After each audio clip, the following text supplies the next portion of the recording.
ಹಳ್ಳಿಯ ಕಡೆ ಒಂದು ಹಳೆಯ ಮರ ಮೂಲೆ ಬಿದ್ದ ಜಾಗದಲ್ಲಿ ಬೆಳೆದಿತ್ತು. ಈ ಮರವು ಬೃಹತ್ತಾಗಿ ಬೆಳೆದಿದ್ದು, ದಟ್ಟವಾದ ಎಲೆಗಳಿಂದ ಕೂಡಿದ್ದು, ಅದರ ಸುತ್ತಲೂ ಹತ್ತಿ ಮತ್ತು ಬಾಳೆ ಗಿಡಗಳು ನಾಟಲಾಗಿದ್ದವು. ಆದರೆ ಈ ಮರವು ಮುಖ್ಯ ರಸ್ತೆಯಲ್ಲಿಯೂ ಇಲ್ಲ, ಹಳ್ಳಿಯ ಮಧ್ಯದಲ್ಲಿಯೂ ಇರಲಿಲ್ಲ.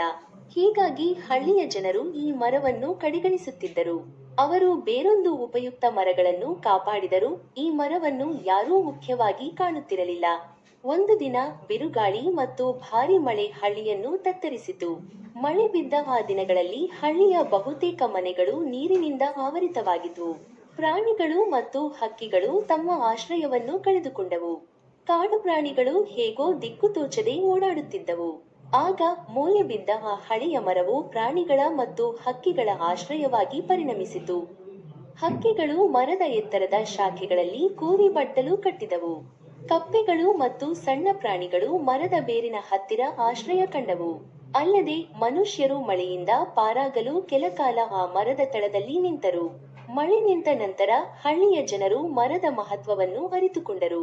ನಾವು ಈ ಮರವನ್ನು ಅಷ್ಟೆಲ್ಲ ಅಸಡ್ಡೆ ಮಾಡಿದ್ದೆವು, ಆದರೆ ಇದು ಇಷ್ಟು ಉಪಯುಕ್ತವಾಯಿತು ಎಂದು ಆಶ್ಚರ್ಯಪಟ್ಟರು. ಅವರು ಮರವನ್ನು ಕತ್ತರಿಸದೆ ಇದನ್ನು ಉಳಿಸಿ ಕಾಪಾಡಲು ನಿರ್ಧರಿಸಿದರು.